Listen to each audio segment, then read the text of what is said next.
Saatlerimiz 4 Mayıs 2024'ü gösteriyor. Yine bir cumartesi akşamı Genç Tatar yayınımızla sizlerle beraberiz sayın izleyicilerimiz. Öncelikle herkese merhaba. Ben Deniz Tomris. Yanımda Bay Börü de olacaktı ama şu an arka planda konuğumuzun canlı yayınımıza bağlanmasıyla uğraşıyor. Geçen haftaki canlı yayınımızı eğer izlediyseniz yayınımızın sonunda çok değerli ve herkes tarafından, çoğu kişi tarafından bilinen bir konuğumuzun olduğunu belirtmiştik. Şu an zaten canlı yayın yazısının kenarında görüyor oluyorsunuz. Ben yine de bahsedeyim. Konuğumuz Kırım Tatar Milli Meclisi ve Dünya Kırım Tatar Kongresi Başkanı Sayın Refat Çubarov.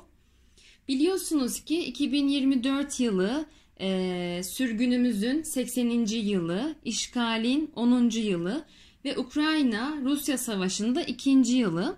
Bu konular üzerinde güzel bir röportaj gerçekleştirmeyi umut ediyoruz. Çok da heyecanlıyız. Umarım güzel bir deneyim yaşatmış oluruz sizlere de. Ben konuyu lafı daha fazla uzatmayayım ve hemen canlı yayınımıza bağlanalım ve devam edelim. Herkes çayını, çorbasını, kahvesini alsın yanına. Güzel bir röportaj bizleri bekliyor. Görüşmek üzere.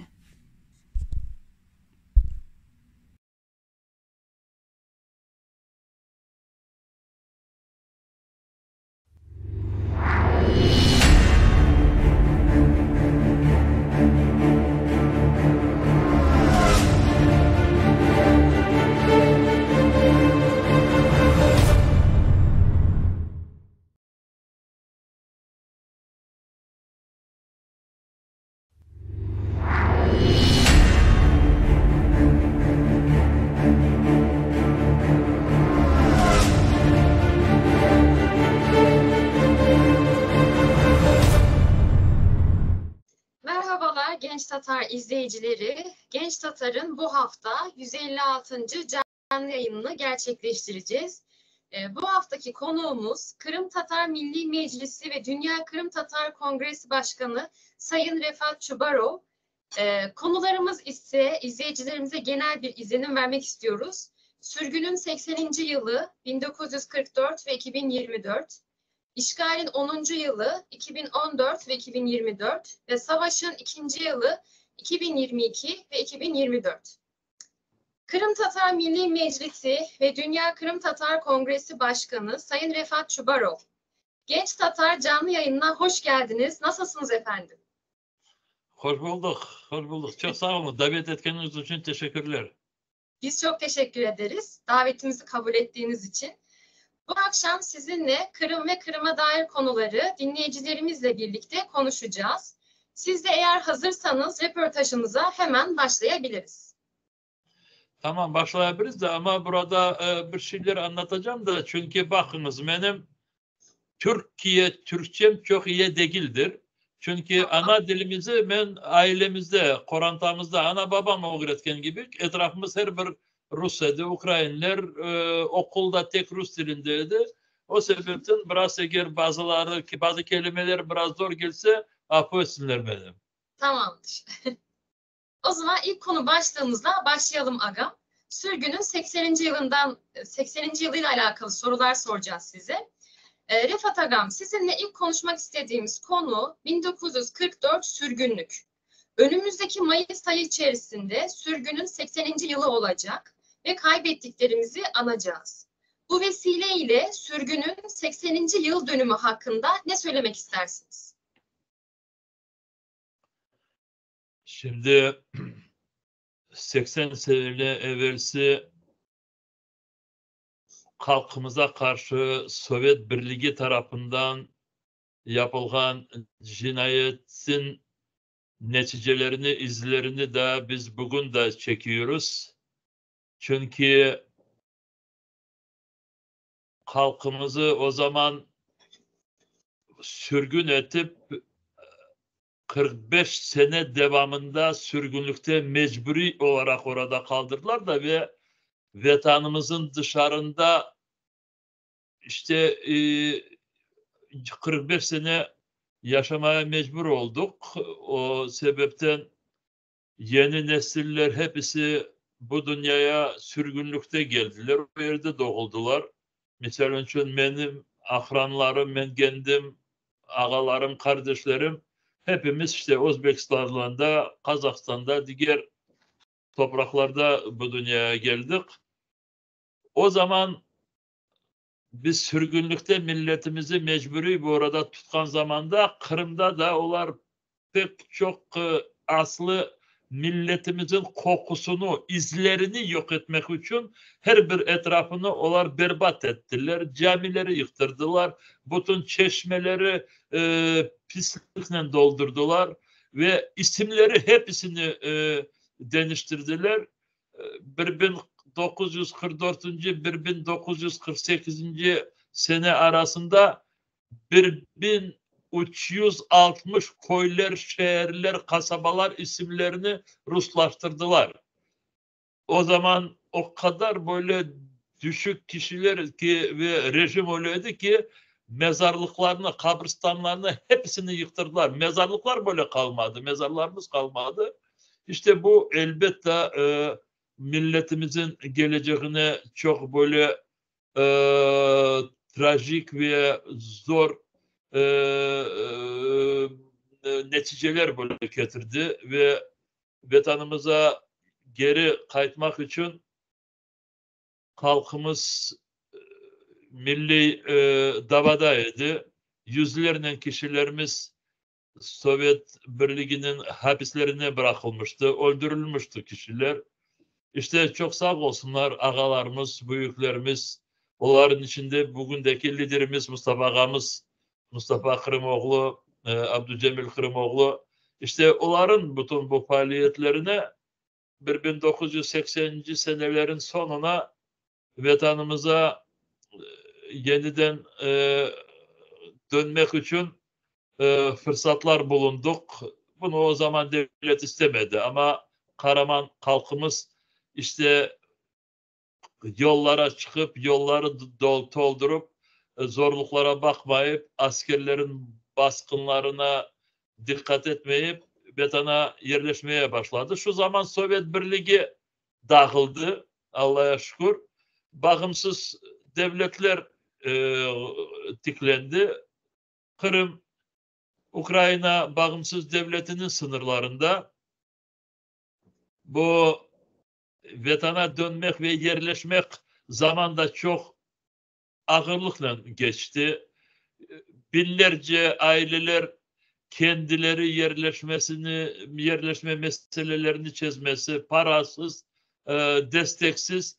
Ama ne olsa da Ukrayna devleti Kırım Tatar halkı vatanına dönmesine karşı çıkmadı. Dedi ki sizin vatanınız, geliniz ama istediğimiz kadar ya da gerek kadar yardım etmeye de istemeyenleri de oldu, becermeyen soyları da oldu. Ne olsa da 23 sene devamında hendi yerleştik ve biraz böyle bir kokusumuza bir nefes almaya zaman geldi. Aynı zamanda okullarının uğraşması, bütün bu Kırım Tatar medeniyetle bağlı meseleleri çözmesi, o zaman bağımsız devletin dışarında ATR televizyon kanalı ve meydan radyosunu tıklamıştık ve hendi biraz güçlenmeye zaman geldiği vakit gene de Moskova geldi ve 2014'te Kırım'ı işgal ettiler. İşte o sebepten şimdi Kırım Rusların kontrolünde olmanın sebebinden halkımızın geleceği karanlık böyle. Çünkü biliyoruz orada hiç böyle iyilikini beklemesi mümkün değil. İşte bu 1944. senesi Kırım Tatar halkını sürgün etken sebepleri işte Kırım'ı sonuna dek Kırım Tatarlardan temizlemek ve Kırım'ı Kırım Tatarlarsız orada devam etmek. Bu Rusların politikası ta bu Büyük Katerina zamanından Kırım'ı ilk 1783. senesi ellerine geçirdiğinden bu vaktece devam ediyorlar. İşte Stalin ve o da zaman komünist rejimi İşte endi zamanı geldi ve Kırım Tatarları bu savaş devam etkenini kullandılar. O vakit bütün yetişmiş erkekler, gençler savaşta ediler ve köylerde işte kartanalarımız, analarımız, çocuklar hepsini topladılar. Sürgüne alıp vardılar ve tamam Kırımlı dersin ki Kırım Tatarlardan sonlanacak temizlegen gibi kendilerini duydular ama işte halkımız becerdi ve vatana yeniden döndü. Endi böyle bir ümitlerimiz yerine gelecek vakit Putin endi Stalin becermediğini gene de yapmaya geldi ve şimdiki Moskova'nın politikası Kırım Tatarlarına bağlı. İşte bu Stalin becermediğini Putin sonlanacak becermeye çalışa. Elbette bu 20. asırdaki insanları mal gibi toplayıp trenlere bırakmak değil. Ama baskınlar, korkular meydana getirip insanlar kendileri orasını terk etsin deyip böyle politika alıp paralar. Çok yazık ama böyle zor günlerde biz bu Kırım Tatar halkını sürgün etkenlerinin 80 seneliğine bağlı böyle matem tedbirleri burada ötkerecek ve buna devlet de koşuldu. Şimdi TÜNEV'in Ukrayna hükümeti ayrı bir karar kabul etti ve işte bu Kırım Tatarların soykırımın kurbanlarını anması için hükümet TÜNEV'in kendi kararının bir organize komite kurdu ve orada Kırım Tatar Milli Meclis azaları, bakanlar, Ukrayna Parlamento Başkanı işte inşallah bütün bu inisiyatifler orada kabul edilecek ve ayrı ayrı tedbirler esas Ukrayna'da, Ukrayna'nın dışarında ötkerilecek ve sizler biliyorsunuz Kırım Tatar diasporanında hepsinin kendilerinin planları var. Türkiye'de de çok tedbirler ötkerilecek. Arkadaşlar çok sağ olsunlar. Aslında Refat Agam hani şu an bu 80. yıl dönümünde sürgün anma etkinlikleri düzenlenecek ve bunların çok önemli olduğunu da belirttiniz değil mi? Yani 80. yılda hem Türkiye'de hem pek çok yerde diasporada pek çok sürgün anma etkinlikleri olacak. Bunların öneminden genel olarak bahsedebilir misiniz tekrar? Şimdi biraz da zaman hepsini böyle bir toparlamaya da olmadık da çünkü inisiyatifler, planlar da geliyor. Ama söyleyebilirim işte burada Ukrayna devletinin, Ukrayna hükümetinin birlikte çeşitli türlü tedbirler yapılacak. Daha sonunca kabul edilmedi ama inşallah kabul edilir.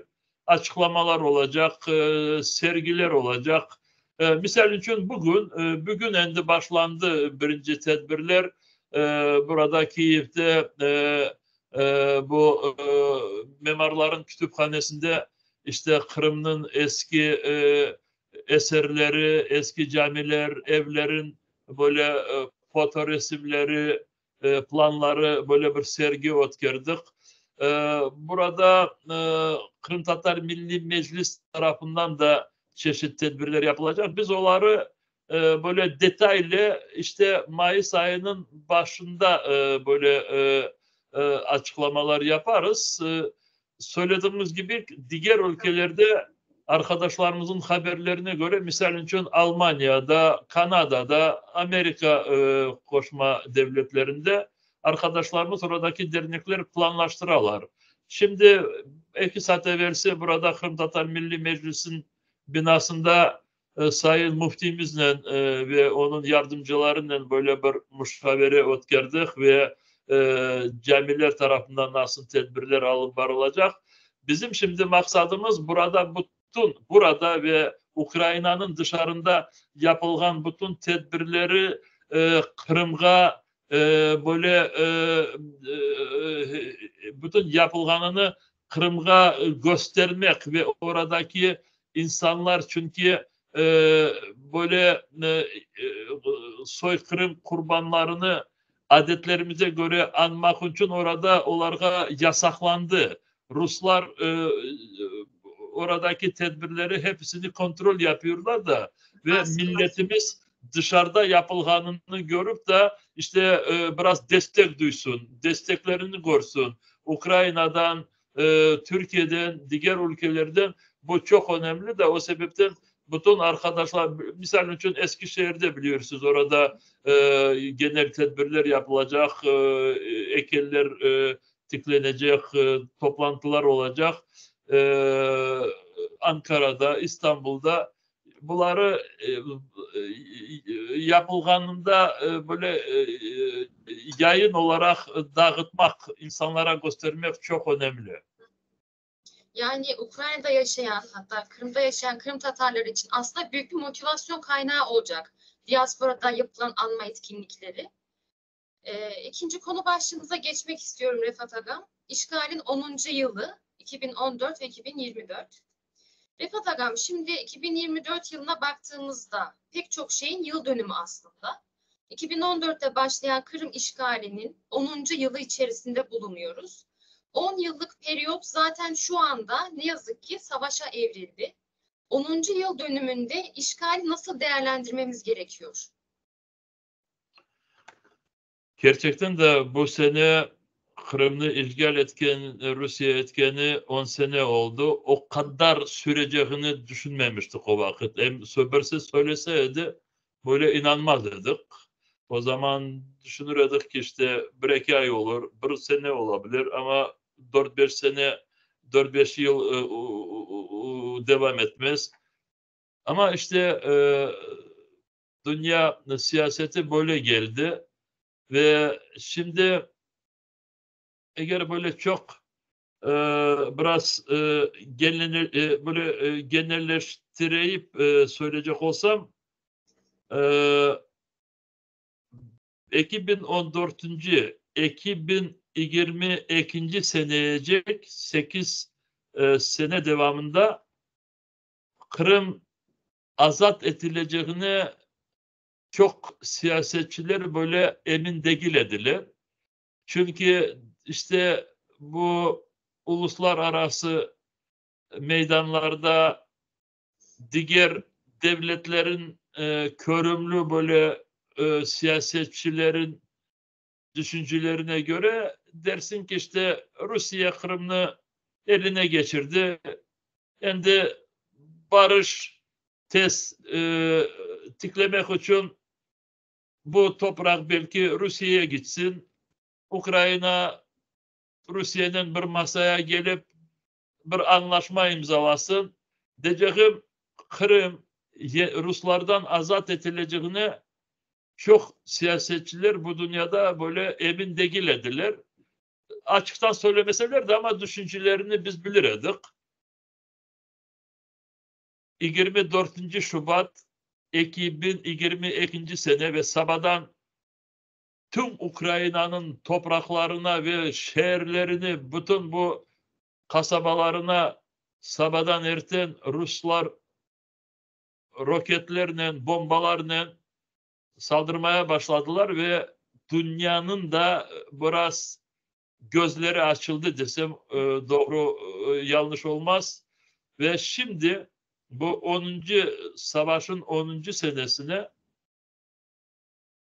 bu savaşın böyle keskin ateşli kısmı şimdi Ukrayna'nın etrafında çok ülkeleri birleştirdi ve Ukrayna şimdi Ruslara direndiği için çok destek alıyor ve bu destek tek sözden böyle moral tarafından değil de silah, para taraftan ve burada da evet bazı çağımsızlıklar ola çünkü sonki 6 ay yarım yıl devamında Ukrayna silahlı kuvvetlere çok zor geldi. Çünkü Amerika Koşma Ştatları tarafından planlaştırılan yardımlar toktatılmıştı. Ve tek 2-3 gün işte bir hafta da geçmedi. 3-4 gün evvelsi Amerika Kongres ve Senatları bu yeniden bu kararları kabul ettiler ve şimdi bugünleri gerekli silahlar geleceğini bekliyoruz geleceğini ve elbette Rusya'nın askerliğine direnmesi biraz kolayca olacak. Şimdi bu savaş ne zaman toktatılacak ve nasıl neticede toktatılacak? Bunun etrafında çok çeşit fikirler var.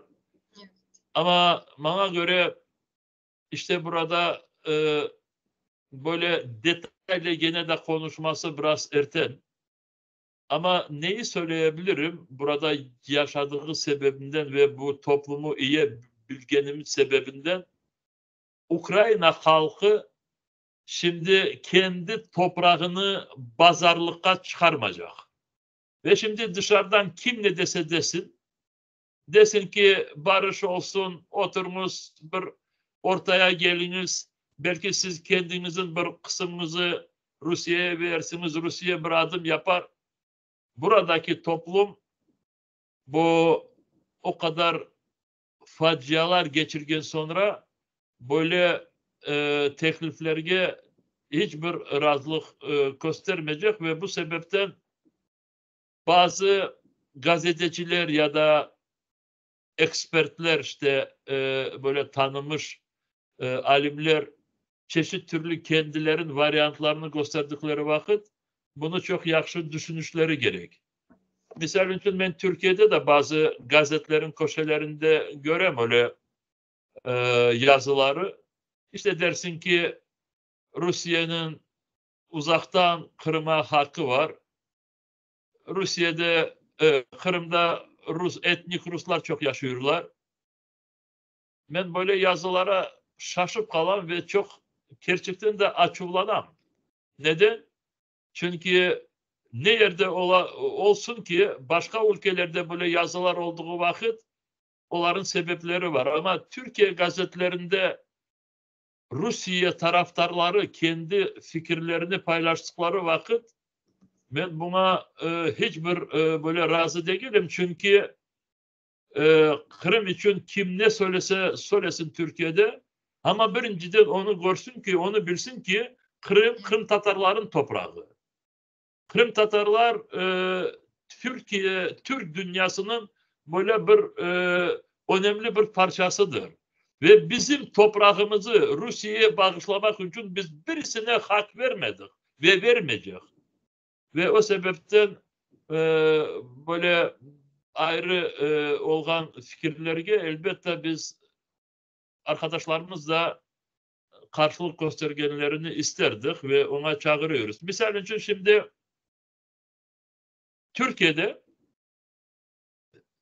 bu Rusya askerliğinin korosu var. Koro degenim işte bu evet anlatma oldu mu? Artistlerin toplantısı ve onların Türkiye'de bir programası var şimdi. Tur programası var.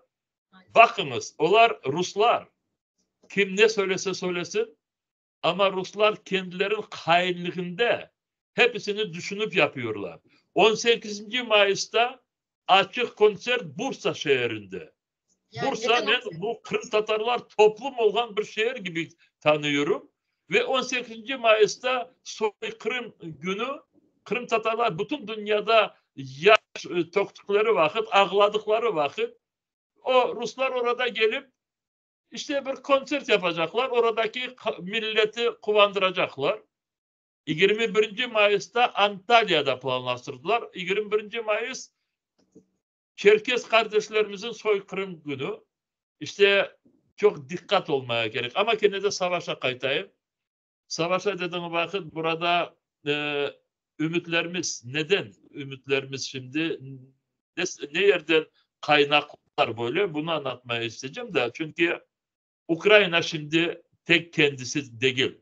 Elbette Allah göstermesin. Ukrayna Rusya'ya karşı tek kendisi olsaydı bu kendi bağımsızlığını korçalamaya becermeyecekti. Çünkü Rusya'nın potansiyeli çok büyük gerçekten de. Her bir taraftan, nüfus taraftan, silah taraftan ve orada otoriter bir rejim ve orada insanlardan soramayıp onları savaşa mal gibi gönderirler. Ukrayna'da farklı. Ukrayna o kadar zengin de değil, nüfusu da az ve burada biraz başka zayıflıklar da var.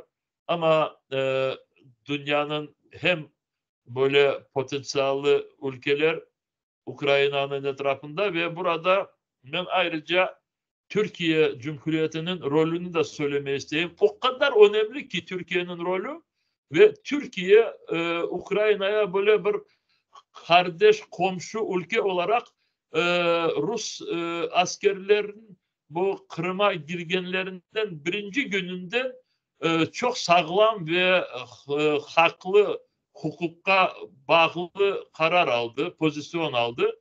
Türkiye Cumhuriyeti Ukrayna'nın toprak bütünlüğünü destek ediyor ve Kırım Rusların tarafından işgal edildiğini tanımadı ve hiçbir vakit tanımayacak diye bu pozisyon her vakit açıklana ve bu Türkiye Devleti'nin pozisyonu Ukrayna'nın için çok önemli ve biz böyle pozisyona çok teşekkürler her zaman bildiriyoruz ve Türkiye'nin bu pozisyonu ve diğer ülkelerin Ukrayna'ya yapan destekleri elbette bu savaşın sonunu isteseniz Ukrayna halebesine getirecek derim ama eğer bazıları bu neticeni beğenmeseler o zaman başka türlü söyleyebilirim.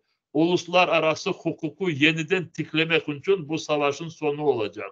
Rusya kendi askerlerini diğer ülkelerin toprağından geri çekip alacak. Tek Ukrayna'dan değil. Moldova'dan, bu Tiraspol, oradan kontrolünde Rusya oradan gidecek ve Gürcistan'ın orada bazı ayrılgan Gürcistan'dan Rusya'nın destekinin devam etken toplumlar da orada onlarda iptal edilecek kendilerinden. Allah'a şükür Dağlı Karabağ Azerbaycan kendisi ama gene de Türkiye Cumhuriyeti'nin desteğinden bunu becerdiler ve Azerbaycan kardeşlerimizin toprak bütünlüğü tiklendi. İşte bu savaşın sonunda Ukrayna'nın toprak bütünlüğü de yerine gelecek. İnşallah. Agam şimdi ben geçmek istiyorum. Bu Kırım'ın neler yaşadığını, Kırım halkının ne zulümler çektiğini zaten hepimiz biliyoruz. Kırım'da tutuklamalar, cami baskınları, alıkoymalar gibi halkımıza yönelik pek çok baskılar yapılmakta. Halen de öyle. Hapishaneler Kırım Tatar siyasi tutsaklarıyla dolu. Bu açıdan Kırım Tatar siyasi tutsaklarının durumu nedir? Neler yapılabilir? Bizlere biraz açıklayabilir misiniz bu konu hakkında? Şimdi burada bazı incelikler var ve bunu biraz anlatmaya çalışacağım. İnşallah beceririm. Rusya'nın işgal edilen Kırım'da politikası çok yüzlü. Çok yüzlü. İki yüzlü değil de daha ziyade. Şimdi bazıları chatten bakıyorlar, diyorlar ki orada kocaman bir cami kuruluyor. Demek ki Ruslar Kırım Tatarlarını destek ediyorlar. Çünkü Rusya cami kurulmasına her bir yerden razılık vermiş, fırsatlar vermiş. Ama bunu söyleyen kişiler bilmiyorlar ki her bir din cemiyeti Ruslar tarafından kontrol ediyor. Evvelde o yok idi. Ukrayna bağımsızlığında. Şimdi çok camilerde oradaki olan namazları çok böyle gözleyler. Orada Rusya'nın işgalini destek etmeyen imamları çıkarıyorlar. Eğer bunu toplumğa anlatan kişileri hemen hapiske bırakarlar. Diyeceğim sen orada yaşayıp da her bir şey düşüncelerine bakmayıp ve bütün bu etrafında olganına bakmayıp her zaman Rusları destek etsin o vakit elbette belki de sana bugün yarın tikmezler. Ama bir haftadan sonra ne olacak Allah biliyor. Çünkü Rusların baskınları her zaman ziyadeleşe, çoklaşa. Rusların Kırım Tatarlarga yapkan baskınlıklar neden bağlı? Ne sebepten yapıyorlar? İşte başında söylediğim gibi Rusların bütün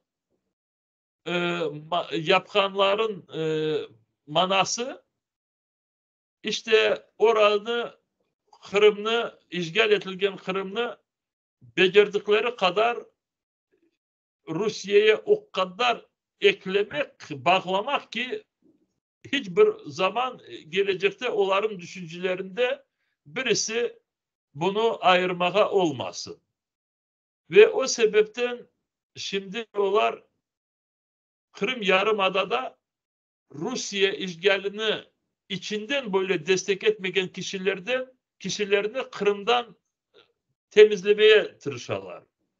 Nasıl bunu yapabilirler? İşte insanların kafalarına korku gidirmesi. İnsanlar korkuşu gerek ve o sebepten onlar tezce Kırım'ı terk edip işte boşaltışları gerek. Bu sebepten bu baskınlar aynı zamanda milletimizi, halkımızı zayıfleştirmek için halkımız tarafından seçim edilgen ve halkımızı temsil edilgen organını yasaklamak. Kırım Tatar Milli Meclisi 2015. senesi başından yasaklandı ve son Rusya'nın mahkemesine cezalandı ve böyle bir ekstremist ya da terörist bir örgüt gibi tanıldı. İşte bu birincisi yapkanları. İkincisi bütün bu milli hareketimizde böyle faal iştirak eden kişilerimizi hepsini listelere aldılar ve bazılarını içeriye bıraktılar ve bundan razı olmayan kişilerini mahkemelerden uzun senelerce içeri bırakmak için kararlar aldılar. Misal için Nariman Celal, Kırım Tatar Milli Meclis reisinin birinci muavini. Onun yanında genç kardeşlerimiz Aktemov kardeşler, Aslan ve Aziz. Şimdi bakınız Nariman kardeşimize 17 sene ceza verdiler. 17 sene. Aktemov kardeşlerimize 15-13 sene verdiler. Neden? Dediler ki onlar orada gaz borusunu patlatmışlar. Koyda bir gaz borusu gidiyorken de onu varıp patlatmışlar. Bir işte Ruslara karşılık böyle bir zarar yapmak için. Ama elbette ondan değil. Çünkü Kırım platforması oldu bu vakit 2021. senesi. Böyle Ruslar bu Kırım platformasının ötkermesine çok karşı çıktılar. Bütün dünyada ülkeler katılması için çok devletlerge baskın yaptılar. Bu yerde Nariman dostumuz meclis başkan yardımcısı onunla beraber diğer meclis azaları Kırım'dan, işgal edilen Kırım'dan gelip Kırım Tatar platformasında böyle çok çalıştılar. Ukrayna Cumhurbaşkanı'nın beraberlikte tedbirler ötkerdiler. Bizler hepimiz o vakit bir yerdeydi. Sebep bunu Rus işgalcileri Nariman'a affı etmediler. İkinciden orada Rusları destek etmeyen kişilerimiz var ve o kişileri ezmek için işte onları İslam terörist ya da çeşit türlü Rusya'da yasaklanan İslam teşkilatlarına bağlayıp kişilerimizi işte içeriye bıraktılar. Bugün Kırım'da aşağı yukarı 200 siyasi mahpuslar var. 200 siyasi mahpuslardan 139 oldu bugün Kırım Tatarlar. Diyeceğim şimdi orada Kırım'da 2013. sene işgalden önce bizim nüfusumuz 100'den 13 olsaydı ama mahpusların içinden 100'den 75'i Kırım Tatar. Görüyorsunuz bu mahsus Kırım Tatarlarga mahsus böyle baskınlık yapkanını gösteriyor da çünkü Kırım Tatarlarını Moskova işte Rusya'ya karşı olan bir halk gibi Kore. Aynı Stalin gibi. Stalin işte Sovyet Birliği'ni destek etmeyen, kendi vatanını seven, kendisini saklamaya çok tırışkan toplumunu Kırım'dan ayırıp Kırım'ı sonunacak ellerine geçirmek için sürgün yapmış ediler 80 sene evvelsi. Şimdi Moskova ise Kırım'ı sonunacak Ruslaştırmak için işte Kırım Tatarlarını oradan temizlemek için birinciden bu baskını mekanizma gibi kullanan, mekanizma gibi ve elbette aynı zamanda onlara hizmet etken Kırım Tatarlarını destek ediyor ve diyor ki biz Kırım Tatar halkına karşı değiliz. Biz Rusya devletine karşı olan kişilere karşıyız. Ama biz de çalışkan kişileri biz seviyoruz. Bana yanımızda kendisine mufti diyen Emir Ali Ablayev var. Bana onun yanında daha belki Kırım Tatarlar var.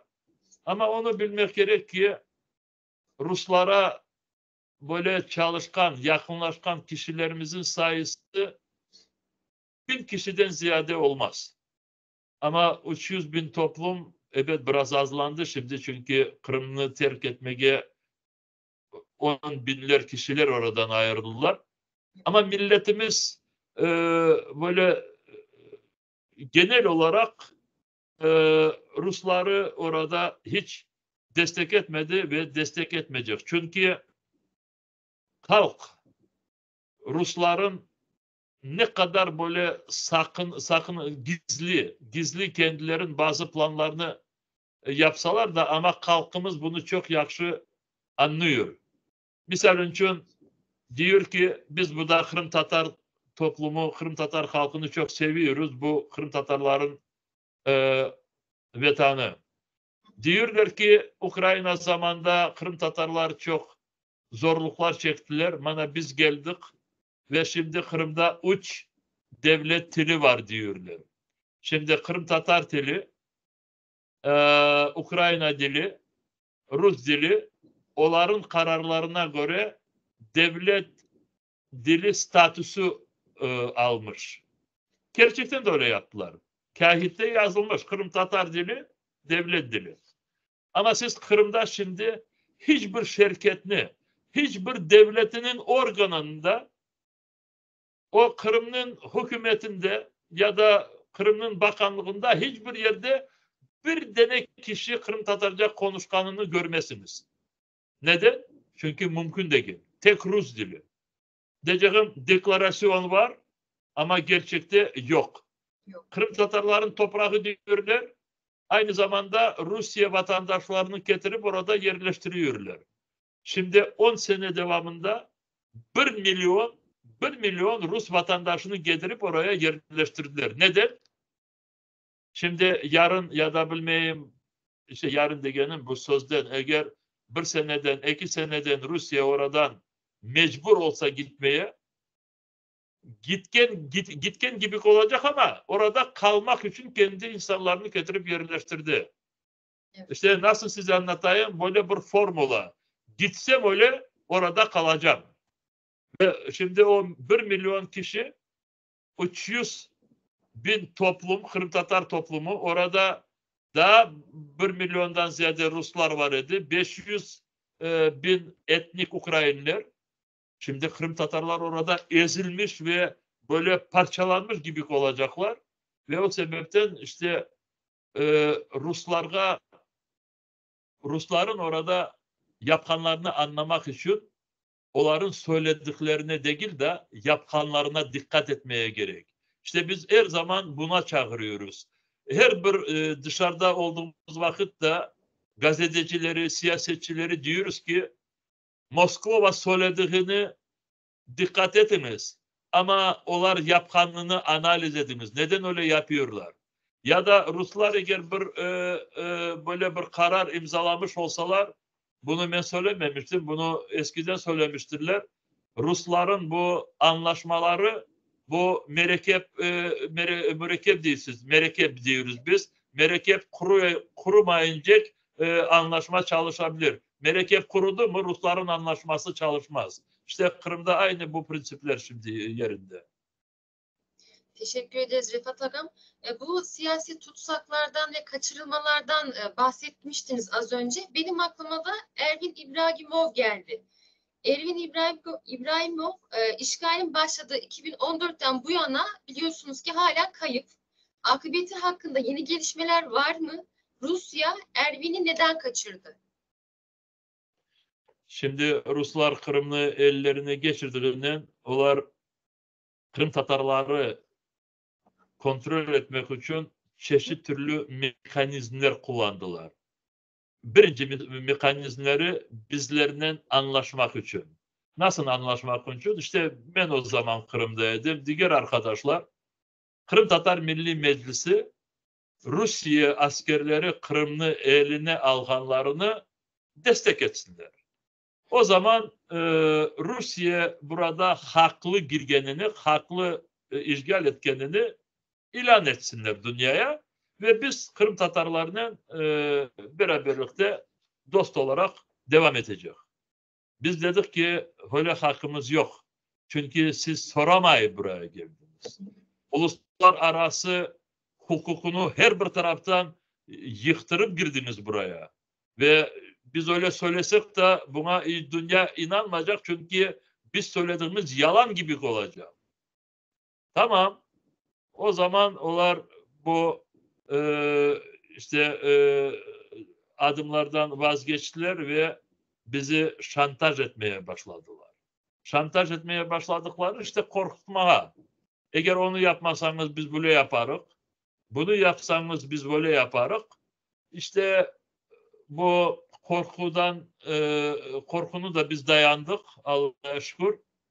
Ve ondan sonra 2014. senenin sonlarında işte bu bizi satın almak ya da korkutup bizi kendilerine kontrol etmesi aşağı yukarı işte bu 2014. senenin sonuna devam etti.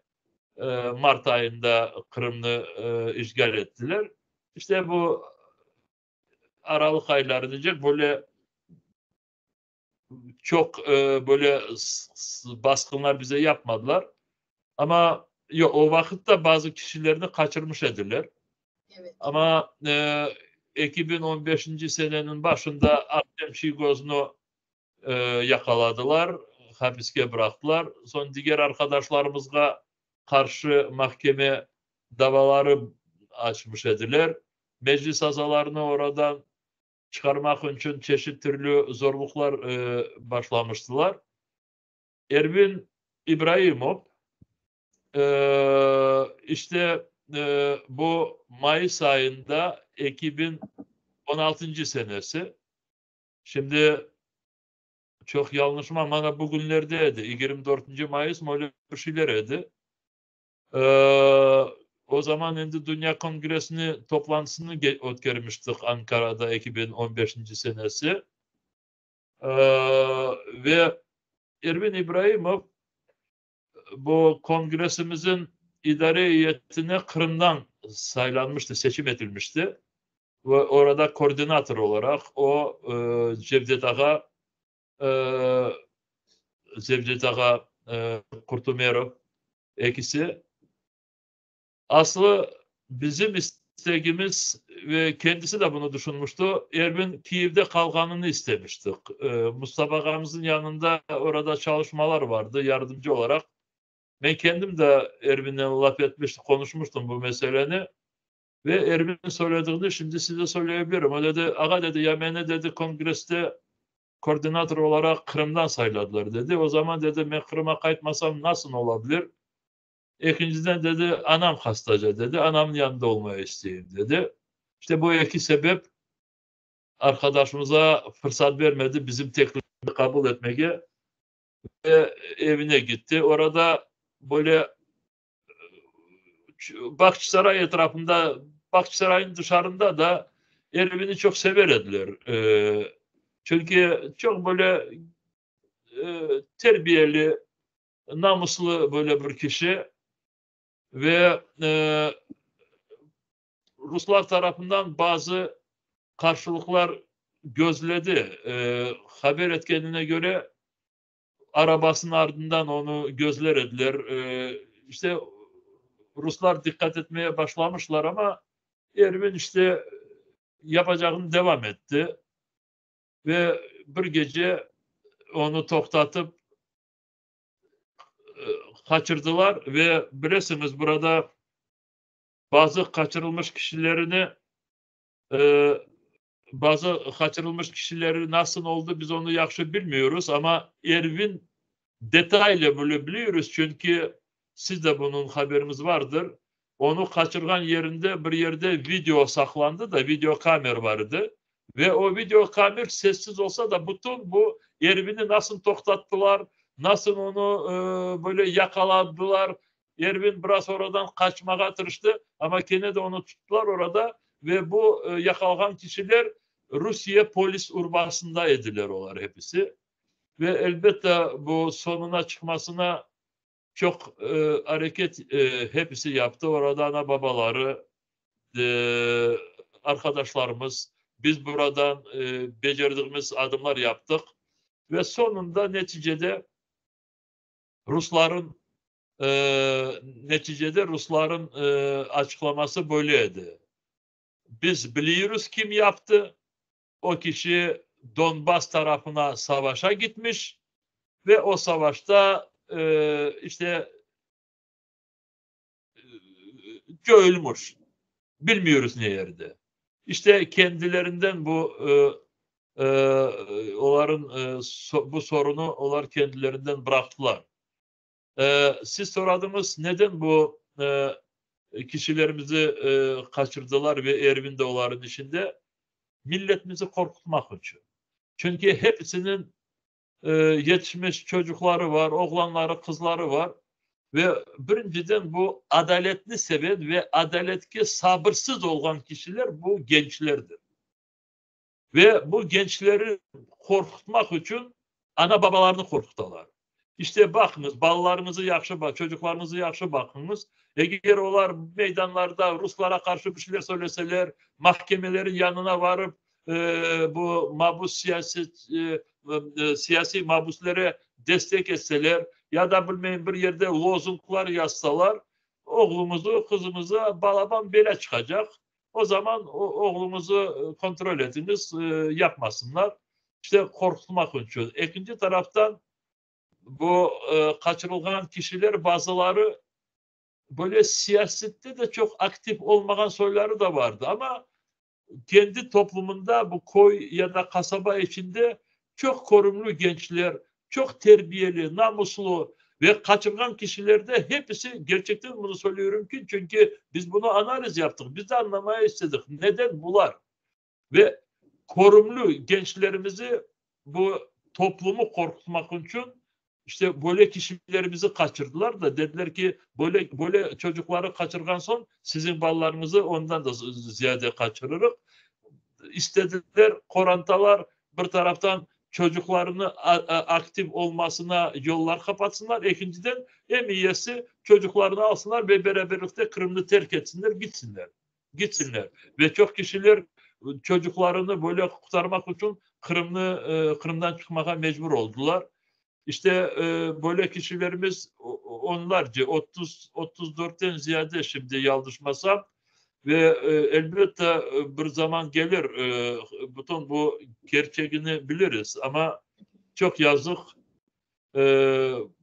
Erbil gibi arkadaşlarımız şimdi ne yerde nasıl durumda onu bilmiyoruz. Ümit ediyoruz, inanıyoruz, işanıyoruz bulunacak ve inşallah sağ olurlar ama geleceğini Allah gösterecek. İnşallah. Refat Agam teşekkür ederiz. Şimdi küçük bir araya geçelim isterseniz. Siz de birazcık dinlenin, izleyicilerimize dinlensinler. Kısa bir ara verelim biz. Tamam.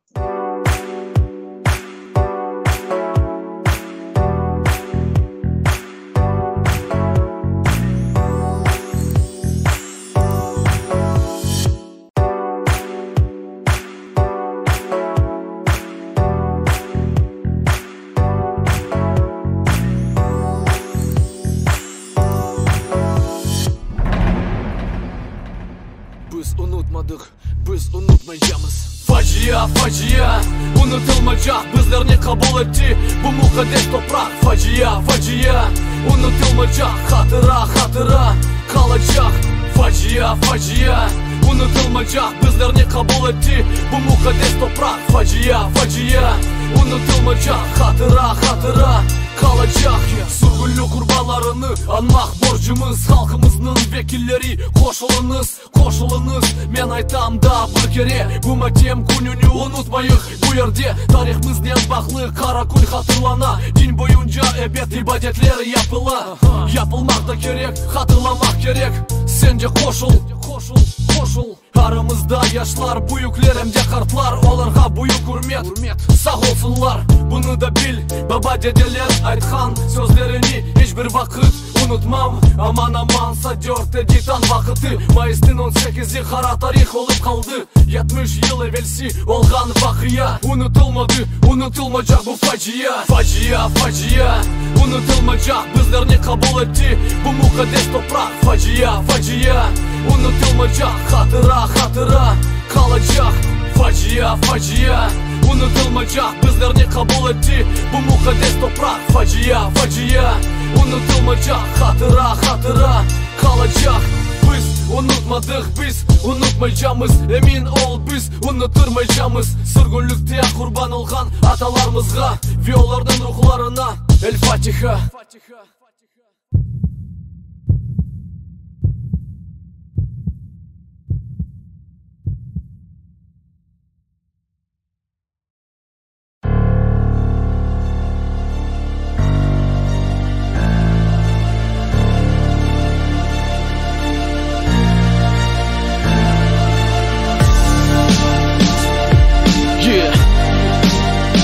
Vatan millet beraberlikte adalet için kureş devam etti. Bu kara günler geçer sanki bir gece. Analardan yüreği dayanır mı sadece? Cenk olmasın insan, insana karşı cenk. Onun da idare etkenleri var gerçek. Onlarga da ne insan canı gerek, ne güneş, ne de kokulu çiçek, ne de köpek. Siyaset oyunu mu yoksa hükümet nefsi? Başka devletin askerleri mında gereksiz. Sizlerge barışık ve kardeşlik bağlar. Tinç hayat gerek, bu akta bu satırlar. Herkesin başında son kiva hıyalar. Herkesin yüreğinde umut ve intizar var. Kırım vatan millet beraberlikte, bizden damgalı bayrak Kennedy toprak üstünde, gök tübünde. Adalet için kureş devam etti. Kırım vatan millet beraberlikte, bizden damgalı bayrak Kennedy. Yürekte iman olsa halk yenilmez. Herkes koşulsa, herkes. Kennedy bir sınav zemanevi vakitte. Başkalarga tek laf, bütün dünya ayta. Harbi arabalar, harbi uçaklar da gökte. Endi harbi gemilerde, Kara denizde. NATO ve Kiev kıpırdadı mı? Bekle, yine beklemege dua oku. Çete kalma elbette, dua oku. Hayırlısının bitsin bu şeyler. 2014 sene Kırım keder. Sovyet devrinden geçip yenilmedik. Bakarık, bu aldandı kureşip sabır etip çıkarık. Ayet sureler okup da ziyade imanın, vatan sevgisinin birlikte. Tarihi vatanımız Kırım yarımada. Dedelerimizin kemikleri bu toprakta. Bir avuç halk çekildi, bir yumruk olmak pek mühim bak. Böyle gerek bir bayrak. Kırım vatan millet beraberlikte, bizden damgalı bayrak Kennedy toprak üstünde, gök tübünde. Adalet için kureş devam etti. Kırım vatan millet beraberlikte, bizden damgalı bayrak Kennedy. Yürekte iman olsa halk yenilmez. Herkes koşulsa, herkes. Bugünkü vasiyette aziyede bizlerini birleştirmek gerek Kennedy. Gelecekte de bir olup devam etsek yakşı. Bugün çokusu hepsi cenk'e karşı. Cenk ya da barışık, açuf ya da tınçlık, karma karışıklık ya da muhabbet rahatlık, düşmanlık ya da dostluk, hürmet ya da nefret, keder ya da kuvanç, yarık ya da zulmet, gözyaşlar ya da tebessüm sonunda. Bu sualler şimdi herkesini rahatsızlata çünkü başka devlet adaletsiz, mında öz burununu tıkar. Kanunsuz hainlik yapkanlarının satkınızı kalır. Buna bakıp belki bazıları akıllanır.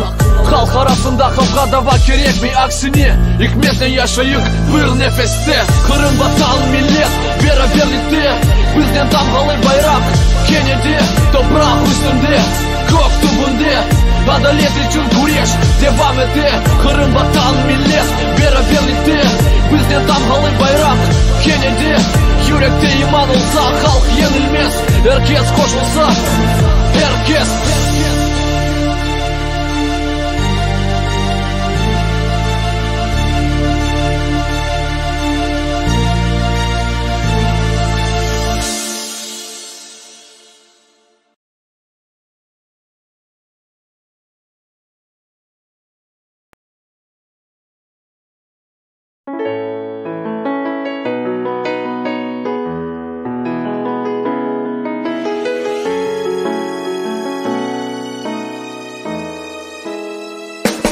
Kırım bizim vatanımız, Kırım bizim gururumuz. Her bir insan vatanında arzu ete yaşamağa. Bizim dağlar, yeşil bağlar, Karadeniz'im hayalar. Yaşasın vatan, bizler Kırım Tatarlar. Bayrak bayrak, milli bayrak, mavi bayrak. Nesillerni nesillerine bağlay bayrak. Bayrak bayrak, milli bayrak, mavi bayrak. Halkımızı birleştirgen milli bayrak. Bağlar bizim geleceğimiz, gençler bizim tayancımız. Ellerinizni koterin, birliğimizni ko'rsating. O'lga ketmek, dilni bilmek, vatanimizni jondan sevmek. Bayrakni ko'kka ko'tarmak gençlarga kerak. Bayrak bayrak, milli bayrak, mavi bayrak.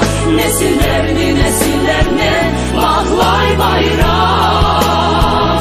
Bayrak bayrak, milli bayrak, mavi bayrak. Halkımızı birleştirgen milli bayrak.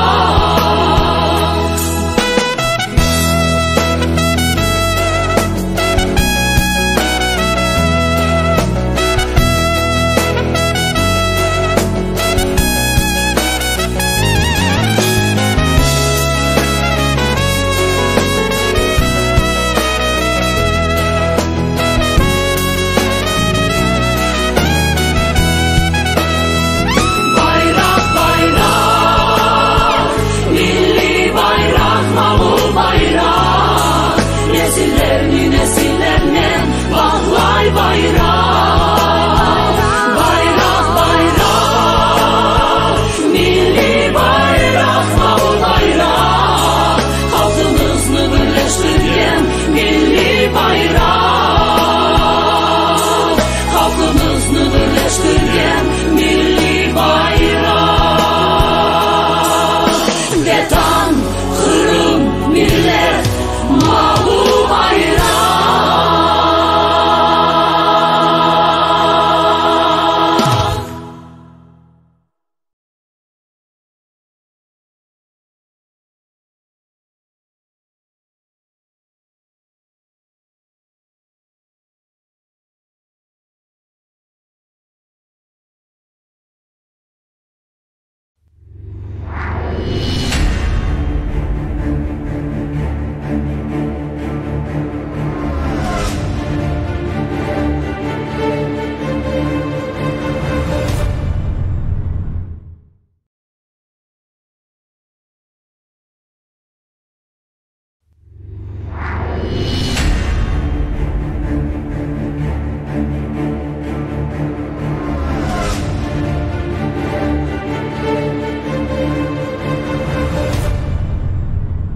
Kısa bir aradan sonra Genç Tatar canlı yayınına tekrardan hoş geldiniz sayın izleyiciler. Üçüncü konu başlığımız olan savaşın 2. yılından bahsedeceğiz. Refat Agam, 2022'de başlayan topyekün savaşta son durum nedir? Rusya-Ukrayna savaşında. Savaşın gidişatı hakkında neler söyleyebilirsiniz? Şimdi bizim için evet birinciden bu savaşta Halep'i kazanmak. Çünkü Halep'i kazanmak Ukrayna için hepimize vatanımızda kavuşmak. Çünkü sonki seneleri daha fazla kişilerimiz Kırım'ı terk etmeye mecbur oldular. Rusya tarafından seferberlik ilan edildi ve onlar birinciden işgal edilen topraklardaki erkekleri kendi ordularına gidirip kollarına silah verip işte Ukrayna'ya karşı savaştırılmak için davrandılar. Bizim kişilerimiz Rusların ordusuna girmemek için mecbur oldular Kırım'dan dışarı gitmeye. Şimdi tamam sayısını bilmiyoruz. Kaç kişi gitti ama çeşitli ekspertler söylediklerine göre 6-10 bin kişi Rusya ordusuna varmamak için şimdi dünyaya dağıldılar. Bir kısmı Batı ülkelerde, diğerleri Amerika, Kanada'ya varıp çıktılar. Türkiye'de işte bizim şimdi düşüncelerimiz savaş bitken sonra Ukrayna Halep'e kazangan sonra Kırım'a bütün yollar açılgan sonra hepimiz nasıl birleşecek? Böyle birleşecek dediğim vakit hepsi nasıl gelip yerleşecek yine de çünkü uzaklardan gelmesi biraz zor olacak gibi görüne insanlarımız yaşayan yerlerinde şimdi çeşit hayat o. Birisinin çocukları okula gidecek. Bazıları iş bulunacaklar ve diyecekler ki yarın bir gün burada şimdi biraz kazanayım. Daha bir şeyler.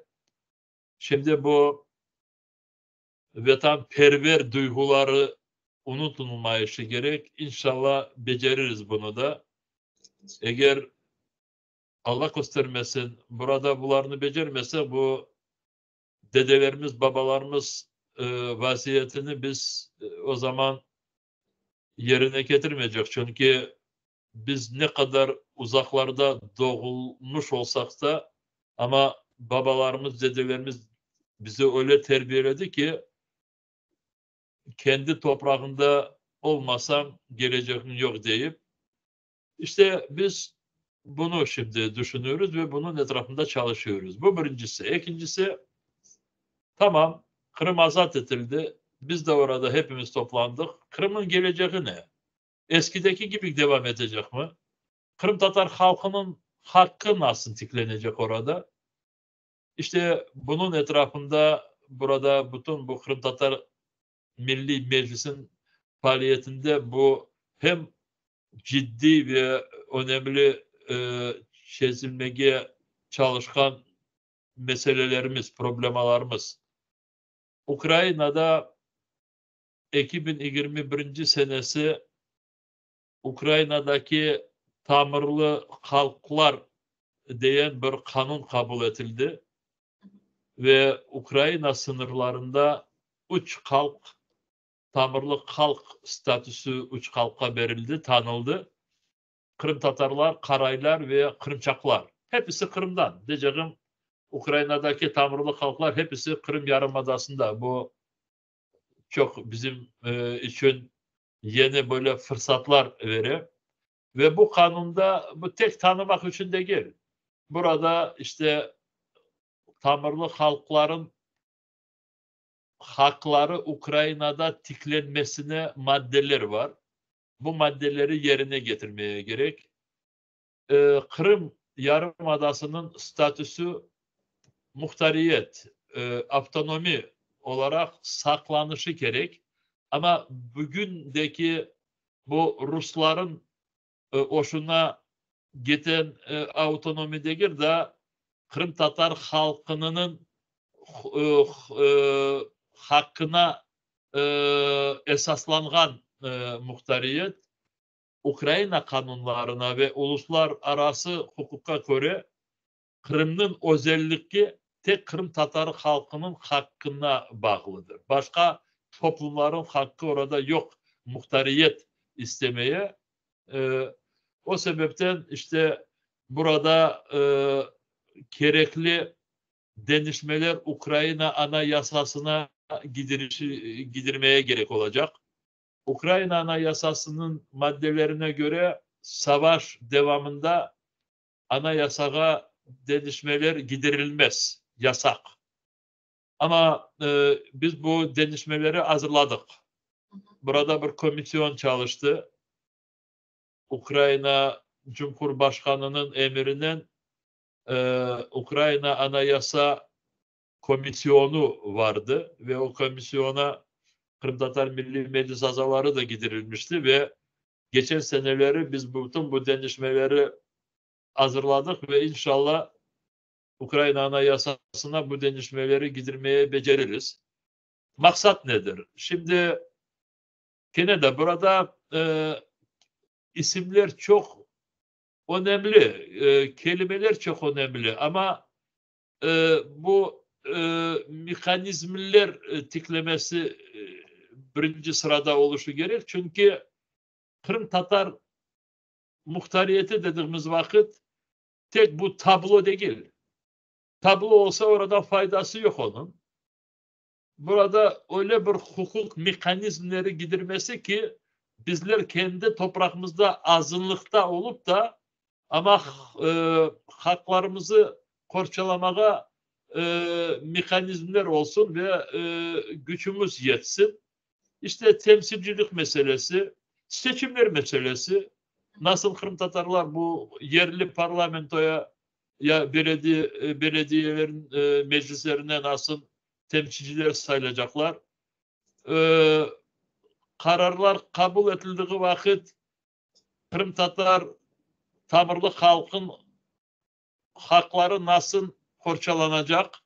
Çünkü bazı yönelişlerde çokluğun kararı hiçbir geçmez. Misal için ana dili okullara geldiğimiz vakit ya da bizim medeniyetimize geldiğimiz vakit bizim tarihimize, köylerimizin isimlerini yeniden tiklemesine orada çokluk, biz çokluk da size ruhsat vermeyiz demeye hakkı olmaz.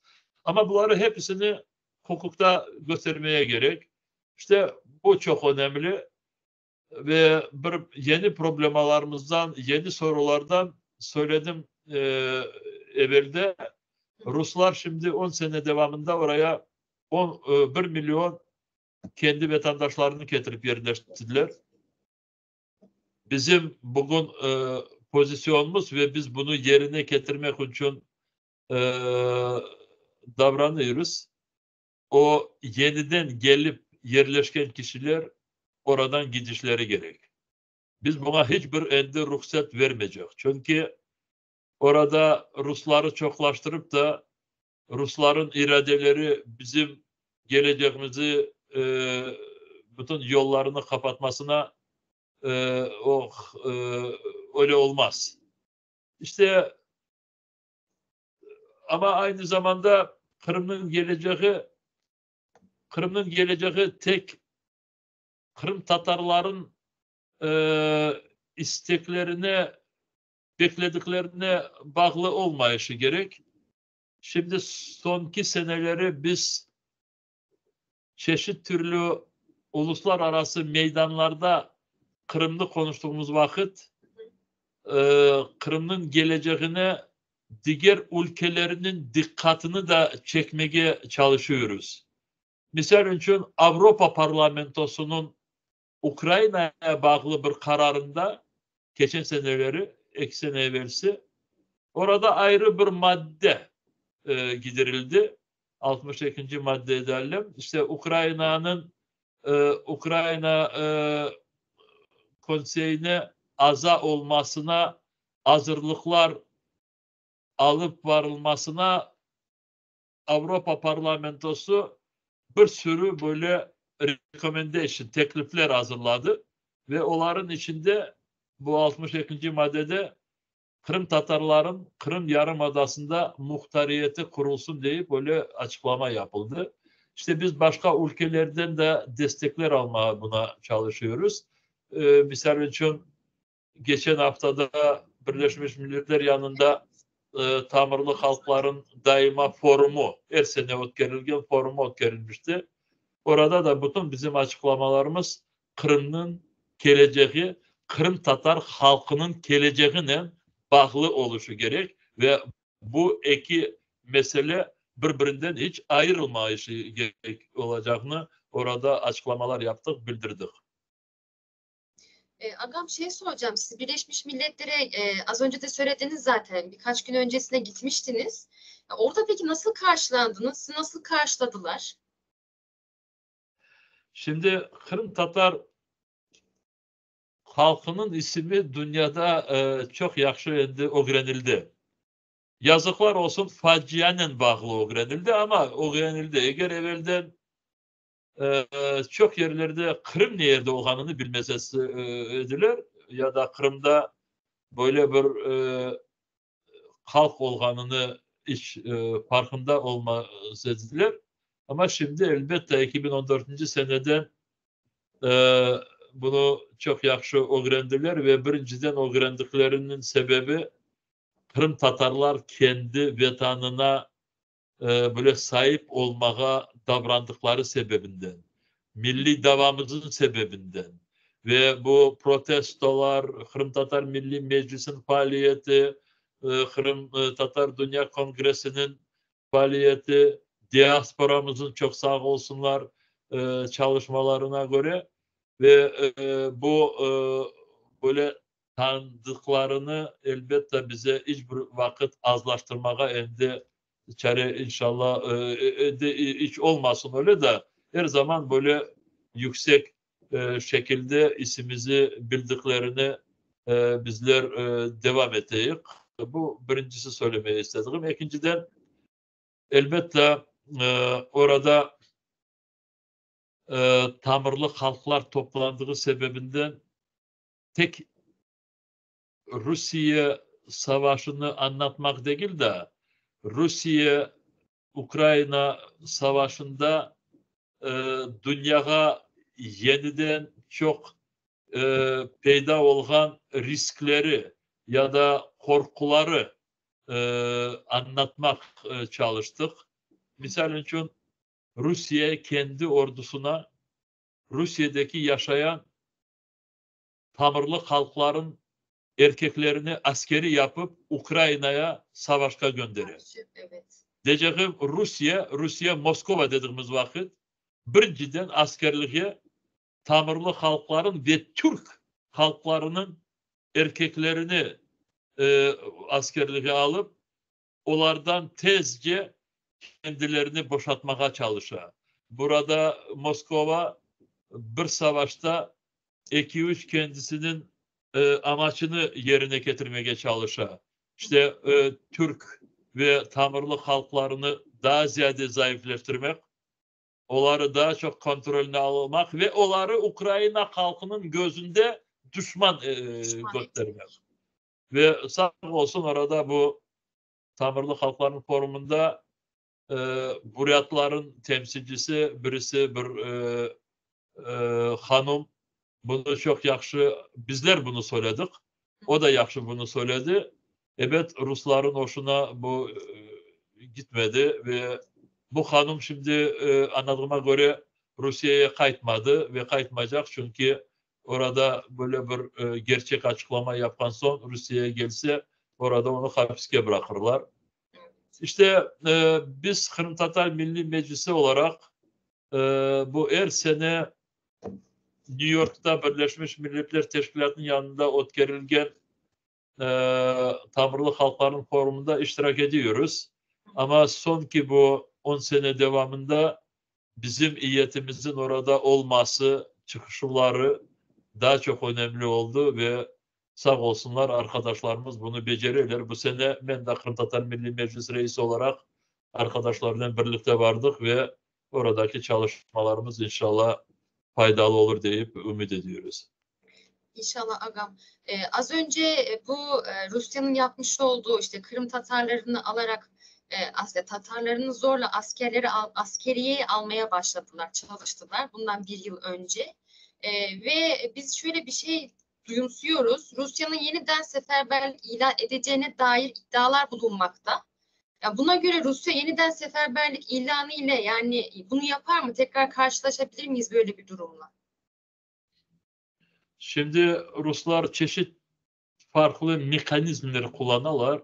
Dedik ki evvelden sizlerle konuştuğumuz vakit Rusların nüfus potansiyeli çok büyük. Ve 140 milyon etrafında, ama savaş çok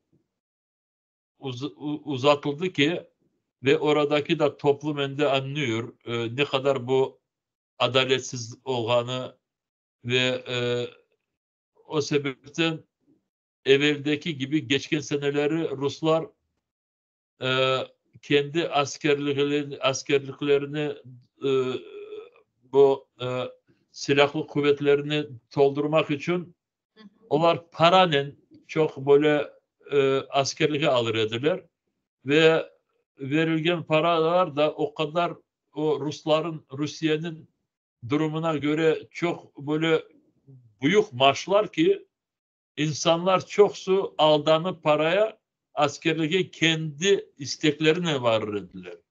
Bu birinci mekanizma. Şimdi bu azlaştı. Çok azlaştı. İkinci yolu hapiste olan bu kişileri cezalarını silmek için askerliğe git. Ama bu siyasi mahpuslere bağlı değil. Siyasi mahpusları onlar bu teklifi yapmıyorlar.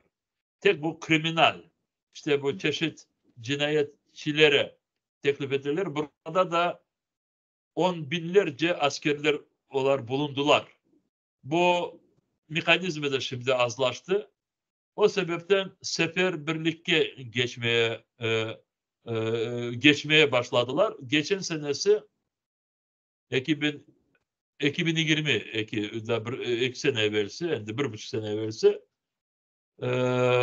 Eylül ayıydı, September. Seferberlik yapanlarından işte o vakit söylediğim gibi 3-4 ay içinde 6.000'den 10 binecek kişilerimiz Kırım'ı terk ettiler. Askerliğe varmamak için. Şimdi Rusya'da seçimler geçti. Putin'i hem de bilmeyeyim kaçıncı sefer tekrar prezident olarak saylamış ekenler. Ama söyleyeyim ki Avrupa Birliği bunu tanımadı ve bugün Avrupa Parlamenti, bugün bana biz konuşuyoruz, bugün Avrupa Parlamenti karar aldı. Dedi ki Putin'i Cumhurbaşkanı olarak tanımıyoruz. Diyeceğim çok ülkeler şimdi Putin'i Cumhurbaşkanı şekilde hiç tanımayacaklar, ama bunu söylediğim sebebi şimdi 5. ve 6. Mayıs'ta böyle bir seremoniye ya da işte bu Cumhurbaşkan statüsüne girmek için böyle bir görüntü yapacaklar Moskova'da ve çok ekspertler diyorlar ki bu formal şeklinde olsa da ama Putin bu görüntüden sonra seferberliğini yeniden ilan edebilir diyorlar. Ve o sebepten Haziran ayında seferberlik daha çok böyle keskinden alıp varılacak diye böyle düşünceler var ve buna insanlarımız çok dikkat ediyorlar. Aynı zamanda her bir taraftan işte bu yazın ya da Mayıs'ın sonunda ya da Haziran ayında bu savaş pek çok keskinleşecek deyip böyle açıklamalar her bir taraftan geliyor. İşte biliyoruz ki Ruslar kendilerin bu planlaştırdıklarını kazanmak için savaşta onlara hem azı 300.000, 500.000 yeniden asker gerek. Bu askerleri onlar paranın bulunmayacaklar. O sebepten biz mobilizasyon ediyoruz, seferberlik ilan edecekler. ve bizim halkımıza, bizim milletimize için bu yeniden bir çok zor bir baskın olacak. Yine bir işte gözdağı vermeye başlayacaklar anlaşılan. Refat Agam, geçmek istiyorum ben aslında. Hani Batı'dan bahsettiniz, Putin'in prezidentlığını kabul etmediklerini söylediniz. Benim aklıma da şu geldi, yakın zamanda onaylanan paketler var Ukrayna'ya karşı. Yani Ukrayna'ya Batı dünyasında büyük bir destek var. Batı'nın Ukrayna desteğini nasıl değerlendirmek gerekir? Ya aslında dediğiniz gibi Batı bu Ukrayna-Rusya savaşında Kırım Tatarlarını çok iyi tanıdılar. Acaba hani bu etkide etmiş olabilir mi Ukrayna'ya yapılan destekleri? Ve bu destekler ne kadar sürecek? Bu çok önemli bir sual ve bunun son alacak cevabını bilsek çok mutlu olurduk ama şimdi söylediğim gibi tek kendi başına Ukrayna becermeyecek direnmeye Rusya'ya karşı ve o sebepten bütün ümitlerimiz Ukrayna'ya yapılan destekler daha çok ziyadeleşecek ama azlanmayacak. Öyle ümitlerimiz ve buna çalışıyoruz. Neden? Neden değil de nasıl biz bunu anlatıyoruz bu bizi destek eden ülkelere? Şimdi Rusya eğer bu savaşta kazansa o sebepten anlaşıldı ki ve birisi burada ne kendisini ne diğerlerini aldatmasın. Rusya devam edecek. İleri devam edecek. Yok belki bir ara alabilir. 10 sene, 5 sene, 15 sene alabilir. Ama Ukrayna'yı şimdi kontrol olsa sırada Baltika şehirleri, Baltika devletleri, Polonya olabilir, Romanya olabilir, Bulgaristan var. Şimdi gerçekten Rusya'nın Türkiye'ye olan bakıntısı ve düşünceleri hepimiz biliyoruz. Burada da aldanmaya gerekmiyor. Rusya siyasetçileri ve Rusya'daki bütün bu propaganda yapan kişiler Türkiye'ni tarihi bir düşman gibi görüyorlar. Ama ağızdan, sözde, siyasette dost, işte işbirlik, ekonomik bağlantıları, yatırımlar, bu kelimeler hiçbirisini aldatmasın. İşte bu böyle varyantını her birisini biz anlatmaya çalışıyoruz. Batı ülkeleri, Amerika'dakileri olsun ve o sebepten Ukrayna'ya yapılan destek saklansın. Bu bizim hem işte böyle yapacağımız ve pozisyonumuz. Ama aynı zamanda biz anlıyoruz ki demokrasi olan ülkelerde çok farklılıklar da olabilir. Çünkü gerçekten de her bir yerde böyle büyük savaş olduğunda ekonomika her bir yerde zayıflene. Umumi olarak ve ayrı ülkelerin arasında da olur. Ve şimdi Rusya-Ukrayna savaşı 10 sene devam eden savaş bu uluslararası ya da dünya ekonomikasına çok sorular getirdi. Tek bu savaş değil. Ortada İsrail, Filistin var, Suriye var.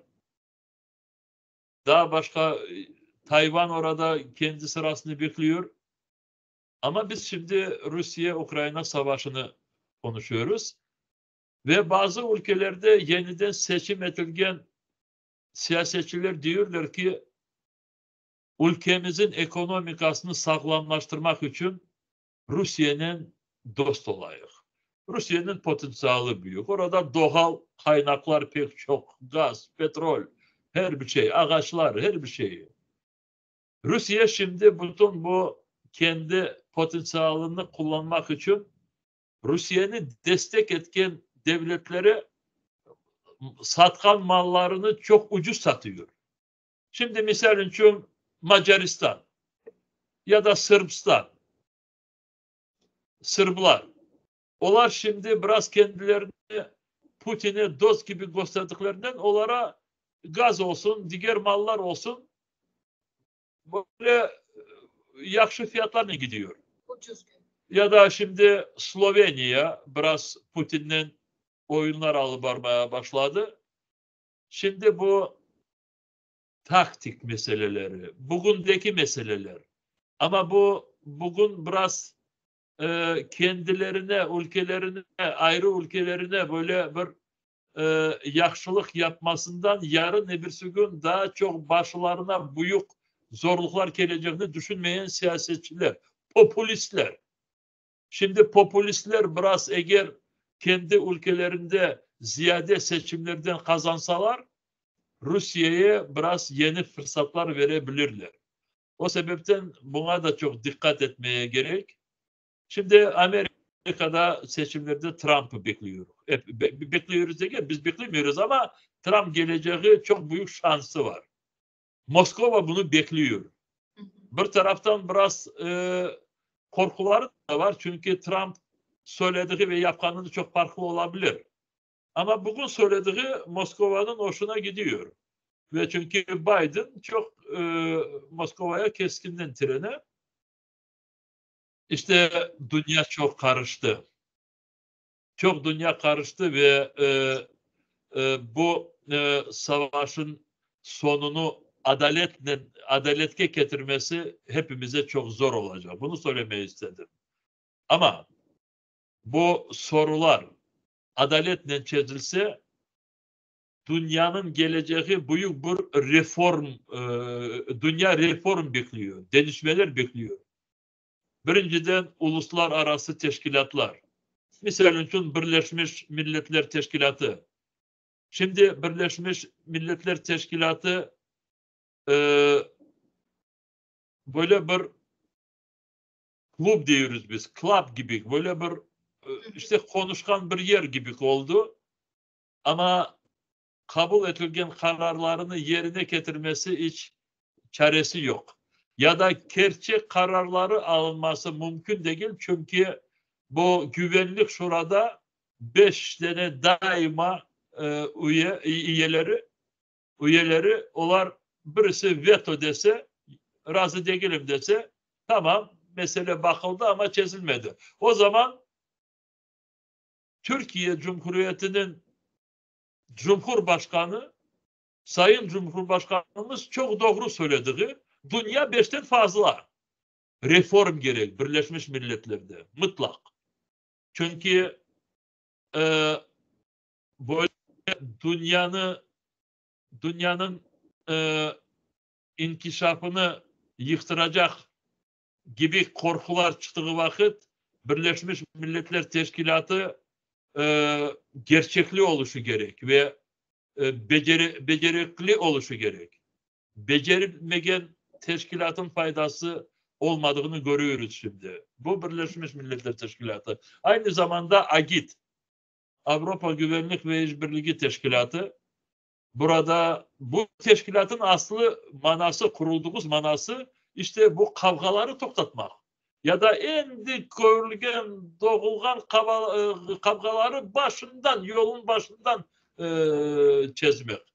Ama becerilmedi. Rusya orada AGİT'in içinde ve istediğini orada söylüyor. Orada da bu karar alması orada veto, Birleşmiş Milletler'de veto olsa burada konsensus diyoruz. Razılıkla konsensus prensibi. Eğer bir devlet AGİT'te ben razı değilim dese o vakit karar alınmayı.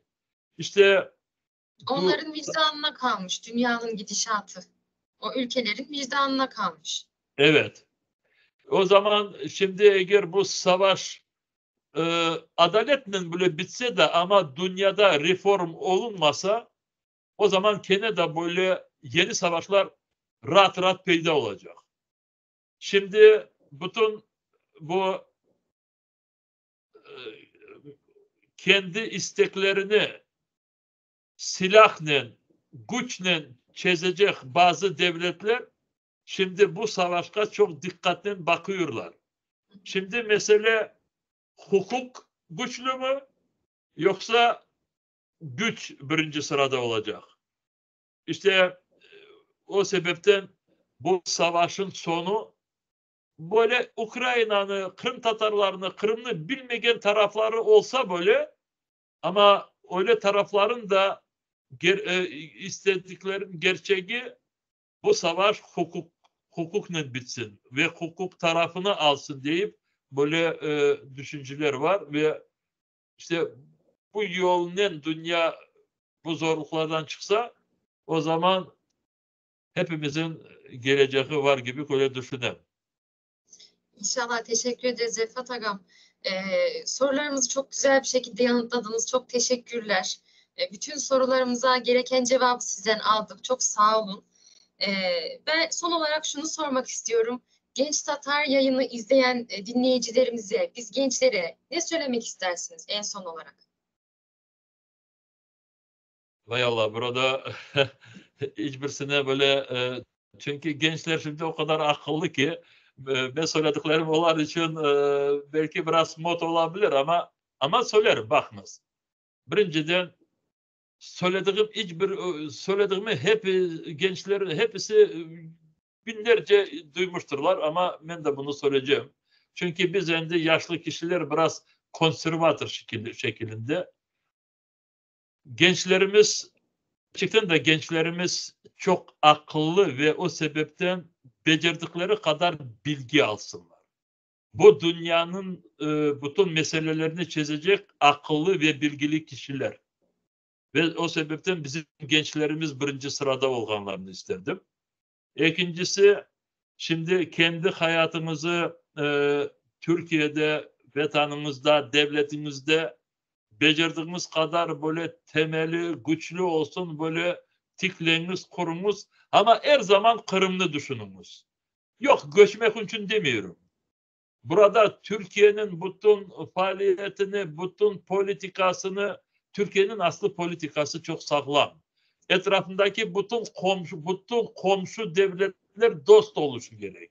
Ve bu politikanı devam etmeye gerek Türkiye Cumhuriyeti'ne. Ve Kırım'ı düşündüğümüz dediğim vakit, şimdi Kırım gene de Ruslardan azat edildiğinden sonra Ukrayna'nın sınırlarında olduğu zaman Kırım'a çok büyük dikkatler olsun. Her bir taraftan Kırım'a yatırımlar olsun. Hem finans yatırımları, hem bilgi yatırımları, hem gelip orada bilmeyim yeni kişilerle dostlaşsınlar oradaki gençler ve bağlantılarımız öyle bir sık olsun ki bir taraftan hem gerçekten de bu uzun evvel zamanlarda böyle parçalanmaya mecbur olan milletimiz birleşsin, fikirden, moralden, bazı yerlerde fizik birleşsinler, yani korantalar, aileler kurulsun ve o sebepten Kırım hiçbir vakit eskiden olan böyle korkular Kırım'a hiçbir vakit kayıtmasın. İşte sizin kolunuzda olacak bu her bir şeyler. Çok isterdim hepinizin geleceğiniz o kadar parlak olsun ki ve dünya sizlere esaslanıp binlerce de böyle seneler devam etsin. Çok sağ olunuz.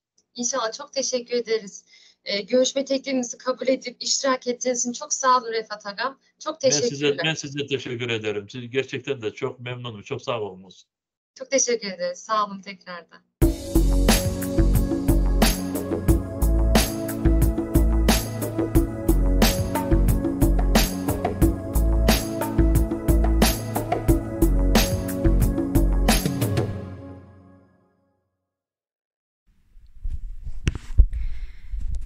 Canlı yayınımız burada, daha doğrusu röportajımız kısa bir süre önce bitti. Öncelikle kendisine, Sayın Refat Çubarov'a çok teşekkür ederiz. Zaten yayında da bunu belirttik. Umarım keyif almışsınızdır izlerken ve dinlerken. Çok güzel bir röportaj süreci oldu. Bizi kırmadı Sayın Refat Çubarov. Güzel konulardan bahsettik. En sonunda gençlere öğütler verdi ve çok güzel şeyler söyledi. Bunları gerçekten bir kenara yazıp ve bunları uygulamak gerektiğini düşünüyorum. Aynı zamanda önümüzdeki haftalarda 18 Mayıs sürgününü anma programlarına katılmamızın Ukrayna'da yaşayan, Kırım'da yaşayan Kırım Tatarları için çok önemli olduğunu belirtmişti. Ben de kapanışta bunu belirtmek istedim. Çünkü onlar orada miting yapamıyorlar. Kendi seslerini tam anlamıyla çıkaramıyorlar. Bir savaş olduğu için. O yüzden Türkiye'deki bu tarz sürgün etkinlikleri, anma programlarına vakit buldukça katılmamız gerekiyor. Bunun da ne kadar önemli olduğunu bu röportajın sonunda anladığımızı düşünüyorum. Çok teşekkürler izlediğiniz için.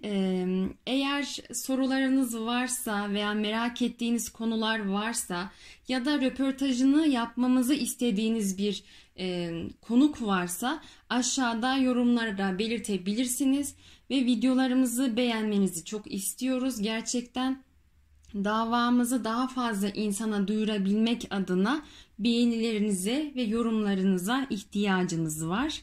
Şimdiden dinlediğiniz ve katıldığınız için canlı yayınımıza çok teşekkür ediyoruz. Sağlıcakla kalın, hoşça kalın, sağlıkla kalınız.